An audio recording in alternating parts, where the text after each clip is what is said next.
The world went dark, then rough. A burlap sack smelling of damp earth and something foully sweet was pulled over my head. My hands were bound tight with a coarse rope that bit into my wrists. I didn't scream. Screaming is what they expect, a satisfying little punctuation to their power play. I stayed silent, a statue of compliance, my mind a cold, whirring machine. I catalogued the sensations, the rumble of a truck engine, old and rattling, the jarring bumps of an unpaved road, the scent of pine needles filtering through the rough fabric of the sack. These were clues, breadcrumbs I might need later. A girl should always pay attention. It's what keeps her alive. They drove for what felt like an eternity, a monotonous journey into nowhere. The city sounds faded first, replaced by the whisper of wind through trees. Then even that whisper grew thicker, deeper, wilder. I was being taken from my world, from the clean lines and predictable rhythms of civilization. The truck finally lurched to a halt. A door creaked open. Rough hands grabbed my arms, hauling me out. I stumbled, my feet finding purchase on soft, uneven ground. They pushed me forward, a firm, insistent shove. Then silence. The engine roared back to life, the sound receding until it was just a faint hum, then nothing at all. The woods swallowed it whole. I stood there for a long time, the silence pressing in. It wasn't a peaceful silence, it was alive, humming with the unseen lives of a million creatures. I listened to my own breathing, the frantic beat of my heart a drum against my ribs. I had to get free. I began to work at the ropes, twisting my wrists, feeling for any give in the knots. It was slow, painful work. The fibers scraped my skin raw, but I focused on the task, shutting out the growing fear. A girl can do anything she sets her mind to, especially when her life depends on it. The world is not a kind place for the weak. You have to be your own hero. Finally, with a last desperate pull, my hands came free. I tore the sack from my head, gasping in the cool, pine-scented air. I was surrounded. Towering trees formed a dense, unforgiving wall in every direction, their branches a tangled canopy that blotted out much of the sky. It was late afternoon, the light slanting in golden, dusty shafts. I was alone, a tiny, fragile thing in a vast, indifferent wilderness, a prop placed on a stage. But who was the audience? I smoothed my torn dress, took a deep breath and chose a direction. It didn't matter which one. All that mattered was moving. A girl has to keep moving.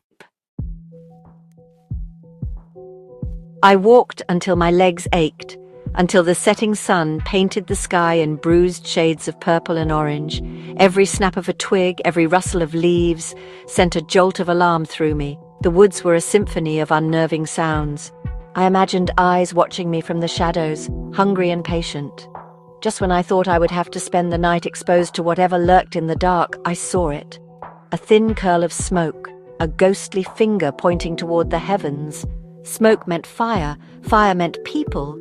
Hope, or perhaps a different kind of danger, flickered in my chest. I moved toward it, my steps cautious, my senses on high alert. It was a cabin, a small, crude structure made of rough-hewn logs, nestled in a small clearing. It looked like it had grown out of the forest itself, ancient and secretive. A dim yellow light glowed from a single window. I crept closer, my heart pounding a frantic rhythm. I peered through the grimy glass. A man sat at a simple wooden table, his back to me. He was large, with a thick beard and long, tangled hair. He wore flannel and worn denim, the uniform of someone who had turned his back on the world. He was cleaning a rifle, his movements methodical and sure. Was this my captor? Was this the next stage of the game? I took a breath and knocked, a quiet, hesitant rap of knuckles on old wood. The man froze, his head snapping up. He moved with a surprising swiftness, grabbing the rifle and aiming it squarely at the door. I heard the heavy thud of a bolt being drawn. The door creaked open a few inches, and a pair of intense, suspicious eyes stared out at me. They were the color of a stormy sky, and they held no warmth. "Who are you?" he growled, his voice a low rumble like rocks grinding together. "What do you want?" His grip on the rifle was white-knuckled. He was not a man accustomed to visitors. He was a man who expected trouble. "I'm lost," I said, my voice trembling just enough to be convincing. I made my eyes wide, my posture small and non-threatening. I was the damsel. It's a role I know how to play. They left me out here. I saw your smoke. Please, can you help me? I let a single tear trace a path down my dusty cheek. It's always the little details that sell the story. He stared at me for a long, agonizing moment, his gaze sweeping over my disheveled appearance. The rifle didn't waver. He was deciding if I was a threat or just another broken thing the wilderness had coughed up onto his doorstep. Finally, with a weary sigh, he lowered the gun and opened the door wider. His name was Ben. He offered me a tin cup of water and a piece of stale bread, his movement still stiff and wary. He didn't ask many questions, and I didn't offer many answers. I gave him the abridged version, the one designed for maximum sympathy and minimum detail. The kidnapping, the truck, being abandoned. I watched him as I spoke, gauging his reactions. His face was a stone mask, impossible to read. He listened, nodding slowly, his eyes never quite leaving my face. He seemed to believe me, or at least he didn't call me a liar. That was a start. The cabin was sparse, filled with traps, tools, and stacks of firewood. He was a man who lived by his hands. "The nearest town is miles from here," he said, his voice still gruff. "Too far to walk without supplies. The terrain is rough, dangerous." He gestured vaguely toward the oppressive darkness outside the window. "We'll need to prepare, gather food, map a route. We can't just run out there blindly." His words were practical, sensible, but they also felt like an excuse, a delay. Why not leave now? Why wait? A knot of suspicion tightened in my stomach. Was he trying to keep me here? Was he the one who had brought me to this remote cage in the first place? I had to be careful. The next day, he set about his tasks with a quiet intensity. He showed me how to check his snare lines, how to identify edible plants, how to purify water from a nearby stream. He called it gathering supplies. He said we needed to be strong for the journey. He claimed we needed a surplus in case something went wrong. It all sounded so reasonable, so logical. Yet with every passing hour, the city felt further away, and this small, isolated clearing felt more like the entire world. He was teaching me to survive here. But was he teaching me to survive so we could leave or so I could stay? I played my part. I was the eager student, the grateful survivor. I listened intently, asked the right questions, and feigned a clumsy helplessness that made him feel capable and strong. Men like that need to feel like protectors. It's their weakness. I watched his every move, listened to his every word, searching for a slip, a crack in his facade. He never mentioned my kidnappers. He never asked for a description. He seemed strangely incurious about the men who had put me in his path. He was focused only on the here and now, on the woods, on us, and on the journey that never seemed to begin. Days bled into one another, each one a copy of the last. We checked the traps, we foraged for berries, we reinforced the cabin. Ben spoke of the journey to safety as if it were a distant, abstract goal, like a sailor dreaming of land. "We need more dried meat," he'd say, or "this weather front looks bad. We should wait for it to pass." There was always a reason to stay, always a new task that was more urgent than our escape. The cabin, once a symbol of hope, was beginning to feel like a cage, and he was the quiet, watchful warden. My gratitude was curdling into a cold, hard suspicion. I started to test him, dropping little inconsistencies into my story. One day I said the sack over my head was burlap. The next I mentioned it was black canvas. I described the truck as blue, then later as a dark green. I watched his face for any flicker of recognition, any sign that he knew the real details, but he never reacted. He just listened with that same unnerving placidity, his stormy eyes revealing nothing. His lack of reaction was in itself a reaction. It felt deliberate. It felt like he was playing a game, letting me spin my little web of lies while he waited. But for what? At night, I lay on my crude pallet of straw, listening to the sounds of the cabin, the creak of the logs settling, the rustle of mice in the walls, and the soft, steady rhythm of his breathing from across the small room. He never slept soundly. He was always on edge, always listening. Sometimes I would pretend to be asleep and watch him through my lashes. He would sit by the dying fire, staring into the flames, his face etched with a profound loneliness. Or was it something else? Was it guilt? I wondered if he was the man who had dragged me from the truck, his face hidden by the night. The thought was a shard of ice in my gut. The woods became my accomplice in suspicion. I would see things or think I saw things at the edge of the clearing. A shadow that moved when the trees were still. A glint of light where there should be none. I told Ben about it, watching for his reaction. "It's just the forest," he would say, his voice calm, dismissive. "It plays tricks on your eyes when you're not used to it." He was too calm, too quick to dismiss my fears. It felt like he was managing me, keeping me placated. He wasn't protecting me from the woods. He was trying to convince me that the only danger was out there, so I wouldn't see the one right in front of me. The bear came in the dead of night. It was not a quiet visitor. It came with a furious roar that ripped through the silence, a sound of pure primal rage. We had been careless, leaving a sack of dried meat hanging from a tree branch just outside the cabin. The crash of the branch snapping was followed by the sound of splintering wood as the creature tore into our precious supplies. Ben was on his feet in an instant, rifle in hand, but it was too late. By the light of the moon, we saw the massive shadow of the bear dragging the tattered remains of our food back into the darkness of the forest. Our journey was now indefinitely postponed.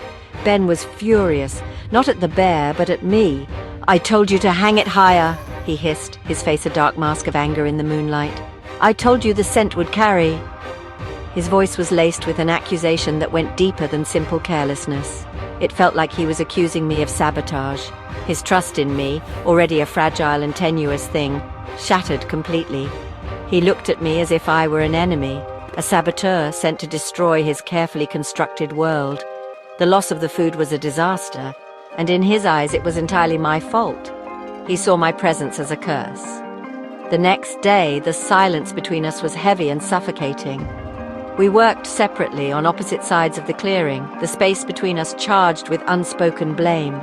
I watched him sharpen his axe, the rhythmic scrape of stone on steel setting my teeth on edge. He was angry, and an angry man with an axe was a dangerous thing. My own fear and suspicion hardened into a certainty. This had to be deliberate. The bear, the lost food, it was all too convenient. It was the perfect excuse to keep me here, trapped and dependent on him. He was isolating me, breaking me down, ensuring I had no choice but to rely on him. The dynamic had shifted. We were no longer potential allies in a shared struggle for survival. We were two suspicious animals circling each other in a small cage. I was convinced he was my kidnapper, using the wilderness as his prison. He, in turn, seemed to believe I was some kind of threat, a chaos agent sent to disrupt his solitude. The bear hadn't just stolen our food, it had stolen the last shred of civility between us. Now there was only raw, undisguised mistrust. We were both waiting for the other to make a mistake, to reveal their true intentions. The woods watched, silent and impartial. The bear came back 2 days later. This time it wasn't interested in our food, it was interested in us. I was gathering firewood at the edge of the clearing when I heard the snap of a branch behind me. I turned, and my blood ran cold. The beast was there, not 20 feet away, its massive head low, its small black eyes fixed on me. It huffed, a low, guttural sound that vibrated in my chest. I was paralyzed, a rabbit caught in the gaze of a wolf. There was nowhere to run. The world narrowed to the space between me and the bear, a space that was shrinking with every second. My carefully constructed composure crumbled into pure animal terror. Just as the bear lunged, a shot rang out, deafeningly loud in the quiet woods.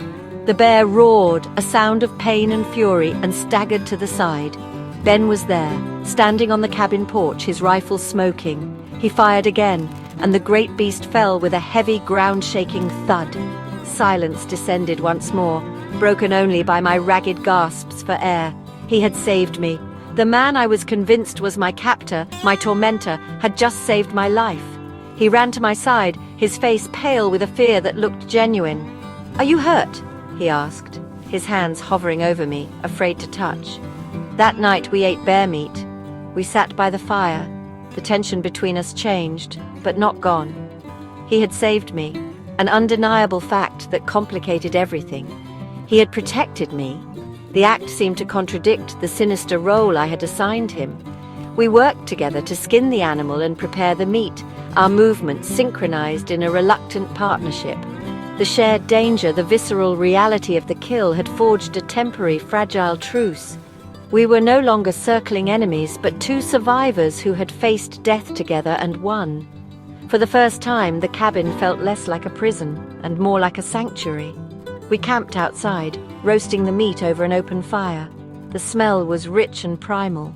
We were a long way from the civilized world, living by its most ancient rules. Kill or be killed. Eat or be eaten. Ben was quieter than usual, his gaze lost in the dancing flames. He had faced the bear without hesitation, a protector in his element. But I couldn't forget my suspicions. A single act of courage didn't erase the days of strange behavior, the delays, the feeling of being watched. He may have saved me from the bear, but I still wasn't sure if he was the one who had thrown me to the wolves in the first place. The warmth of the fire and the shared meal softened the hard edges between us. We sat closer than usual, the night air cool on our skin. Ben started to talk, his voice low and hesitant. He spoke of the forest, of the changing seasons, of the solitude he had chosen for himself. He didn't talk about his past, about the world he had left behind. He only spoke of this place, this small patch of wilderness that was his entire kingdom. I listened, catching glimpses of the man beneath the rough exterior, a man who was lonely, perhaps broken, who had sought refuge in a world far from people. A strange current passed between us, an unspoken acknowledgement of our shared vulnerability. He looked at me, his stormy eyes reflecting the firelight, and for a moment the suspicion was gone. There was something else in its place, something warmer and more complicated. A flicker of attraction, maybe, the kind of desperate connection that only blooms in isolation and danger. He reached out, his calloused fingers gently brushing a stray lock of hair from my face. His touch was tentative, almost shy. It sent a shiver through me, a confusing mix of fear and something else I didn't want to name. A girl should never let her heart get in the way of her head. I pulled back slightly, just enough to break the spell. The moment was broken. I couldn't afford to get soft. I couldn't afford to feel anything for him. Trust was a luxury I didn't have. "We should get some rest," I said, my voice flatter than I intended. The warmth in his eyes vanished, replaced by the familiar mask of caution. He nodded, turning back to stare into the fire. The wall between us rebuilt as quickly as it had crumbled. The near romance, or whatever it was, evaporated into the cold night air, leaving an awkward silence in its wake. It was a reminder that our truce was temporary, our situation unresolved. As I lay in my sleeping bag, I replayed the moment in my mind. His touch, the look in his eyes. It had felt real, but feelings can be deceiving. He could be a master manipulator, using my own loneliness and fear against me. He saved me from a bear, yes. But maybe that was just another move in his twisted game, a way to earn my trust before the final checkmate. I couldn't let my guard down, not for a second. In this wilderness there was more than one kind of predator, and the most dangerous ones often looked the most human. I had to remember who I was and what I was here for. A few nights later, Ben woke me with a hand on my shoulder. His touch was urgent, not gentle. "Get up," he whispered, his voice tight with alarm. "Don't make a sound." The fire had burned down to glowing embers, casting long dancing shadows across the cabin. I sat up, my heart immediately pounding. The air was thick with a new kind of tension. It wasn't the threat of a wild animal, it was the threat of another person. Ben was already by the window, peering out into the impenetrable darkness, his rifle held at the ready. "What is it?" I whispered, my voice barely a breath. "There's someone out there," he breathed, never taking his eyes off the woods. I heard them, a branch snap. Not an animal sound. He was absolutely certain. His body was coiled like a spring, every muscle tensed for a fight. I crept to his side and looked out, but I could see nothing but the black silhouettes of the trees against the starless sky. The silence of the forest was absolute, yet it felt charged, as if it were holding its breath. The idea of another person lurking in the darkness, watching us, was more terrifying than any bear. Who else could be out here? It could be your people, he said, his voice low and gravelly. The ones who brought you here. Maybe they came back for you. He looked at me then, his eyes searching mine in the dim light. Was he testing me, or was he genuinely afraid? We have to go. Now, he insisted. We can't stay here. It's not safe anymore. We'll leave the supplies. Just take what we can carry and move. His panic felt real. It infected me, a cold dread spreading through my veins. He was no longer delaying. He was running. But what was he running from? We moved quickly and quietly, stuffing what little we could into our packs. Water skins, the last of the bear jerky, a knife. Ben moved with a desperate, frantic energy that I hadn't seen before. He was abandoning his home, his sanctuary, without a moment's hesitation. He was truly terrified. As we slipped out the back door of the cabin and melted into the shadows of the forest, I felt a profound sense of disorientation. The roles had reversed. He was no longer the calm, capable protector. He was the one who was afraid, and I was the one following him into the unknown, my own dark purpose hidden deep inside me. We walked all night, pushing through the dense undergrowth, the darkness a thick blanket around us. Ben led the way, navigating the treacherous terrain with an instinct born of years spent in the wild. He never spoke, focused only on putting as much distance as possible between us and the cabin. I followed close behind, my mind racing. Where were we going? What was his plan? The sun rose, casting a pale grey light over the landscape, revealing that we were climbing. The ground grew steeper, the trees thinner, replaced by rugged rock faces and windswept shrubs. We were ascending a mountain. "Where are we headed?" I asked, my voice hoarse from exhaustion and thirst. We had been climbing for hours and my legs burned with the effort. "The ridge," he said, pointing upward without breaking his stride. "From the top you can see everything. You can see the city, the city." The word was a promise, a beacon of hope. Or so it should have been. For him, maybe it was. For me, it was a signal. The end of the game was approaching. I looked at his back, at the strong, steady way he moved, and I felt a cold, sharp clarity. He had served his purpose. He had led me exactly where I needed to go. We reached the summit in the late afternoon. The view was breathtaking. The endless sea of green forest stretched out below us, and there in the hazy distance was the faint, unmistakable skyline of the city. It looked like a mirage, a dream of another world. Ben stood at the edge of the cliff, breathing heavily, a look of profound relief on his face. "There it is," he said, a weary smile touching his lips. "You're safe now. You can get home from here." He turned to me, his stormy eyes soft for the first time. "I'm sorry for all of it, for not trusting you." He thought it was over. He thought he had delivered the lost girl home. He was wrong. "It's beautiful," I said, stepping up beside him, my eyes on the distant city. I looked at him, at his trusting face, at the man who had saved me from a bear and led me out of the wilderness. I thought about the trophy I would take, his knife perhaps, a simple, useful memento. I leaned in as if to thank him, as if to share in the moment of triumph, and then with all my strength I shoved him. His eyes widened in shock, in a final, horrifying moment of understanding. He flailed, his arms grasping at empty air, and then he was gone. A silent scream swallowed by the vast emptiness.